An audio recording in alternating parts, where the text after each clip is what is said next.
today's press conference today. She is also our new professor for piano who just arrived yesterday in Jerusalem, and who is one of the wonderful professors and musicians and artists who are now going to be with us in frame of the new Al-Quds College of Music project. The Al-Quds College of Music project, it's launched, it belongs to Al-Quds University.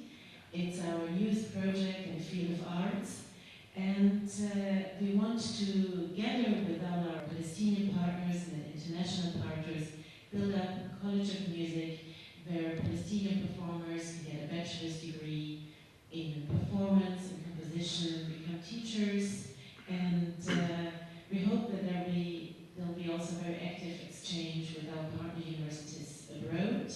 There are some in Germany, France, the UK, Czech Republic, Austria. So we're looking forward to a lot of activities, which we're now facing step by step. In Anastasia and Ingmar Salor, who sits in the back with her violin, one of the first professors to arrive. There's also Aglaya Mika, who some of you might have heard yesterday in a concert. And tonight you're going to hear a lot more musicians connected to this project. And tonight is also the reason why we're gathered here this morning on stage, because it is going to be a world premiere of the very first Al-Quds Composition Award. We were wondering how could we start this new project, the Al-Quds College of Music, to invite people, encourage people to join us on this kind of musical adventure. So we thought about offering a week of concerts, international artist panels, master classes, exhibitions related to the topic of music, to make people curious, to show very proudly that we're starting something new here. And tonight and tomorrow is, I would really call it a highlight of this whole week, because it's a presentation of an international competition where participants from all around the world send their submissions to Jerusalem. And the reason why they did it, you're having here Mina Alexander, our wonderful poet from India and America, who was artist in residence at Al-Quds University last year. She wrote a beautiful book of Jerusalem poems with the title Impossible Grace that was presented yesterday evening at the Center for Jerusalem Studies at a book launch. So this is also something we're very, very delighted and very, very honored to have. And this title, Impossible Grace, is the title of a beautiful poem that Mina very, very kindly offered us to use to send it around the world and to call for compositions. So composers from Brazil, Austria, Palestine, UK, Germany, Finland, Spain were inspired by this piece. They sent us their compositions, and we had an international committee of composers, of musicologists, of music managers, of musicians who looked at these pieces, and there was a very clear voting for one winner who is going to be performed as a world premiere tonight. We're going to do the same performance again tomorrow in Abu Dis University campus. And of course, we're wishing for many, many more performances to come. And I have to say that this wonderful poem by Mina Alexander inspired composers so much that we already now got requests of other participants of the award who are going to present their version of Impossible Grace in the UK, in the United States, and in Thailand. So there are many, many reflections and variations of this beautiful piece connected to our project. I would like to go on with the presentations here on stage, but we're doing it tonight. It's going to be with Maria Jupe, who is a painter. When you came up, you already saw her installations, you saw her beautiful paintings in the foyer called Music Scores. We have Anke Rautmann, who is the artistic director of Berlin International Opera, who has been working here very hard with musicians, students, moving everything in-house and on the stage to have an amazing performance tonight. Mina Alexander, who I just introduced you to. And this man, before we go into any details, I think now on behalf of Al-Quds University and all my colleagues who are here, I would very proudly and very happy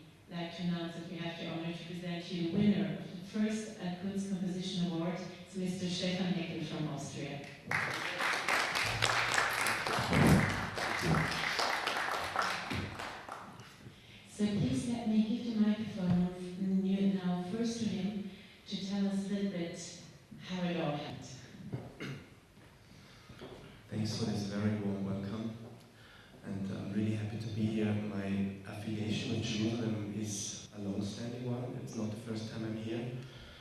And this is probably why I was deeply touched by the poem when I first read it. Because, and I have to say, I met Nina, author of the poem, for the very first time yesterday. And talking only 5 minutes, it was clear that there was a deep story behind the poem that had already gone before she had written the poem and before I had written the piece of music. So it was sort of a deeper underlying story that called for a poem and then called for the music. So this is what my resume of our talks yesterday is. I got this call, like many other colleagues, through an email, very simple. So you see one screen and there's a poem written in a computer scripture. It's nothing very romantic. But of course, reading between the lines, immediately some sounds and melodies came up. And that was my starting point. And the first time I spent on it was very intense. So, say, 1 week I was sort of in the shed, really digging deep and writing. Technically writing, I mean writing into the computer. Then it stayed for a long time untouched because I was very busy doing other things. And then only recently, before the deadline ended, it was sort of mid-July, and that's always the case with me. I need a deadline. Shortly before the deadline, I again dig deeply into the work and finished it literally the night before the deadline. It's always like that. To send it in again via email. So that's an interesting aspect. What you will hear tonight and what we're talking about here is a creature of its own, of course. It's a whole story. It has a life. But the travel, the technical travel, was only digital one.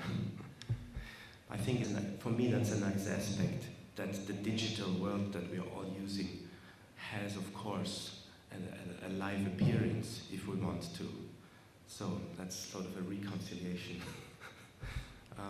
Yes, and then there was a long waiting period with a lot of hope from my side, because I was really hoping that. And then Petra called me one evening, not a long time ago, and now here I am, and I'm very grateful and very happy. Thank you very much. So tonight you're going to hear Impossible Grace by Stefan Heckel, and I hope you will all join us, because it's the very first time that this piece is going to be heard, with some wonderful musicians we're going to talk about later with Anke, about also how it's also going to look like on stage, and Maria is going to tell us a little bit more about the setting.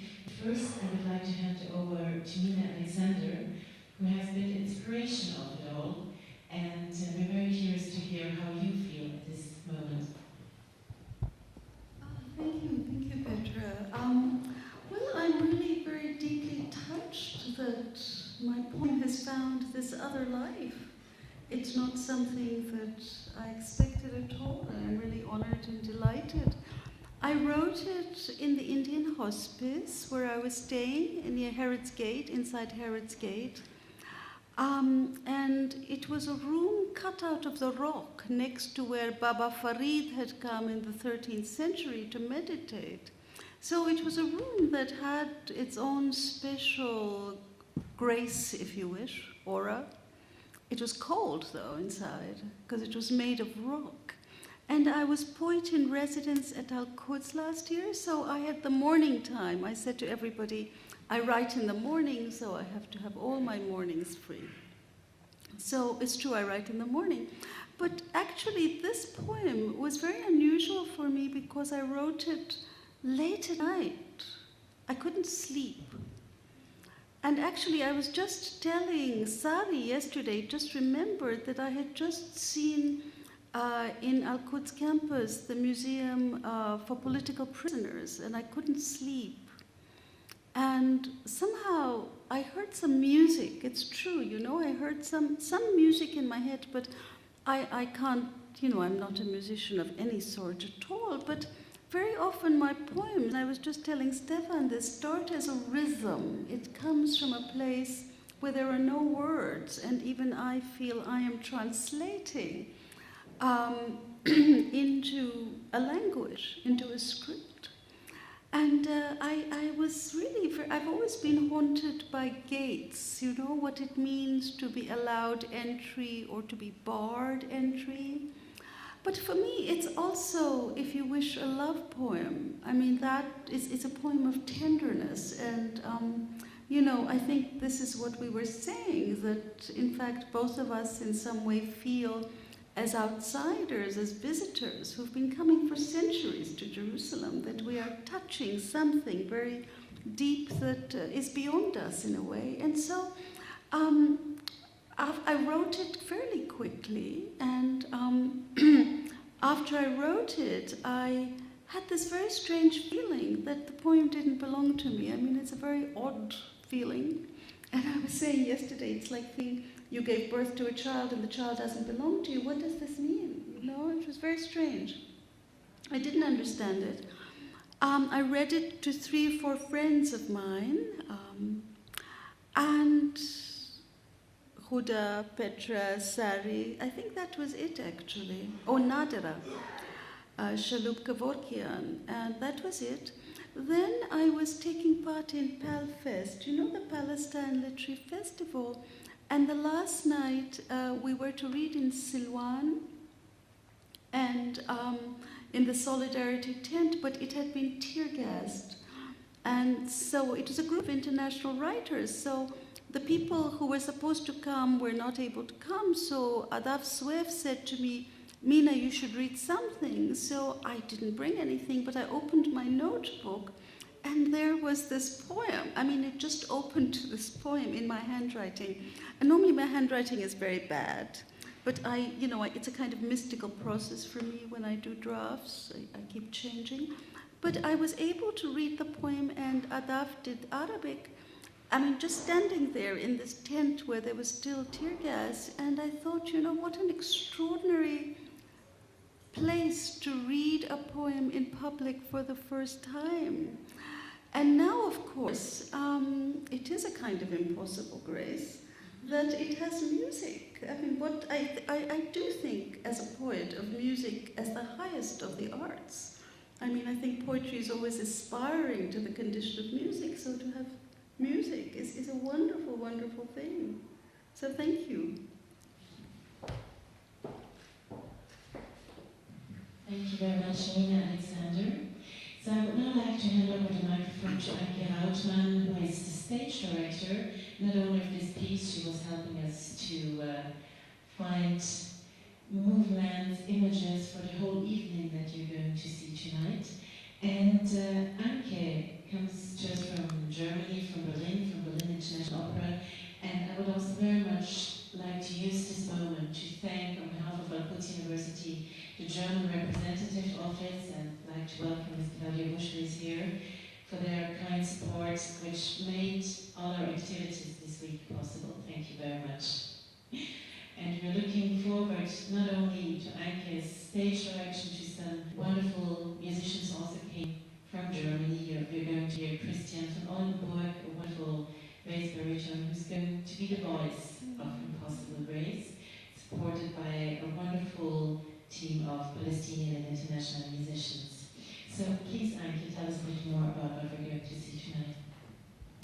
Well, first of all, thank you for having me here.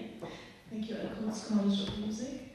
For me, this is a great pleasure and adventure to work in 3 days, out something that looks beautiful and sounds beautiful. And I want to thank particularly the stage crew here at the Al-Quds College of Music, who worked very hard with me to get something professional and good looking on the stage. And Maria as well, who was my collaborator on the visuals. Of course, this basic challenge was to put a new composition on stage, which is of course always exciting because you don't know how it sounds like. Nobody ever heard the music. So we had like a computer simulation, which sounds very strange. because I had the text, and I got to know the musicians very late. But there is so much power in the composition, and I think also for me it was like I could identify with the content of a traveler coming to the city and being absorbed by the beauty, by the power, by the pain, by oppression, but also hope, which we can all find in the city. And talking about this, I'm deeply moved that I had the chance to work with 9 Palestinian school children of the Schmidt School who have incredible voices. Karl Kronthaler is their teacher. They are Palestinian Jerusalem children, young girls, with an amazing talent and a passion which really strikes my heart. And it was great to work with them and teach them the basics of being on stage, and they will be part of this composition in the end. It's like the baritone, it's like the traveler visiting. We have made images, Maria made images of the city. We found like very interesting abstract images of the old city that gives an association of all the different human aspects we find here. But then when those children come on stage, it's very much, to me, I hope it will convey the message of hope and new life and a new generation that is here in Jerusalem that we want to inspire, because we're coming from the West, yes, okay, but we're also learning from you. We are learning from each other. You know, we are learning on the human scale, something very great, and I think this is what I find the most inspiring aspect of this College of Music, that we can actually make something happen. We can make, it's a human encounter, it's a musical encounter in the arts. And when we really succeed in making something together, then we are creating a better world. It sounds naive, but it's the first step, and I think it's the best we can do as artists. So thank you very much for being here. Thank you very much, Angie, for these very kind words, and we're all very much looking forward to. And now to Maria Tupadope. You can see a poem in the background, and when you came up, you could see some installations and some beautiful paintings in the foyer called Music Scores, a selection. And I know this is all inspired by music, inspired by poem. Could you tell us a bit more about this? Thank you to be invited by Al-Quds Music, College of Music. I have been to Jerusalem before with another music festival where I was working with Palestinian children in East Jerusalem and in some places in the West Bank. And it was painting and music together. So when Petra asked me if I would like to come to show some of my work here, it had nothing to do with Jerusalem. Like the show you see outside, the Music Scores, is a work I do already for many years. Like trying to find a new way to write music, which I hear, I listen to. The other thing is the screens you see on the staircase and the stage.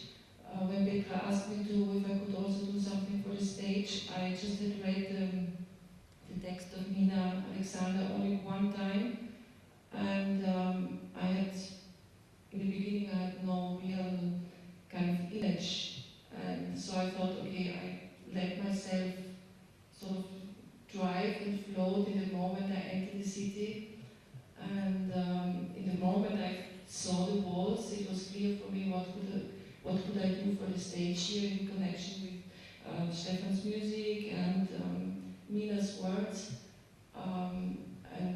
because he talks about the gates, and gates are whole symbols, and for me it was just clear that the material I use is something which I find here, is something that is used in everyday life, plastic sheets for one needs to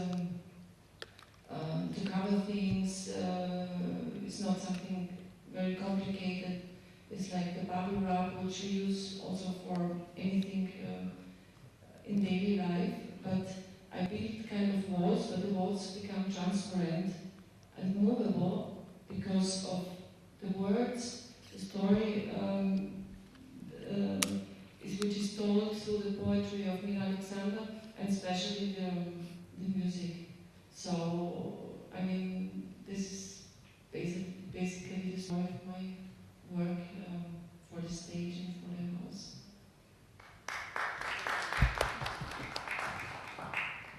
Thank you, Maria Dukve. Are there any questions from the audience? So, thanks to all participants here on stage. I think we're all very curious to see and to hear what happens tonight. And you're all very welcome to also follow our activities through the year. Professors and students of Al-Quds University are going to play here on stage. We're going to have new chamber music series with two beautiful musicians in the back, and there are students of Al-Quds University, of course, and other guests we're having from different countries, from Palestine, of course. And we're looking forward to hear all these wonderful musical talents that they're now started to work with. We will hear something from them in a minute. In the meantime, congratulations again to Stefan Heckel and to everyone and the whole team here in Hindi Al-Husseini campus. And I think we can all say, I don't know if you say it in English as well, toy, toy, toy. It's like good luck, but you're not allowed to say good luck because it actually brings bad luck. So there are different versions in French, you say merde, which means I'm not allowed to say shit on stage. No. In any case, we wish toy, toy, toy, you now all know what it means. And I hope to see you all tonight here. And please welcome with me on stage Eduard Sadori and Anastasia.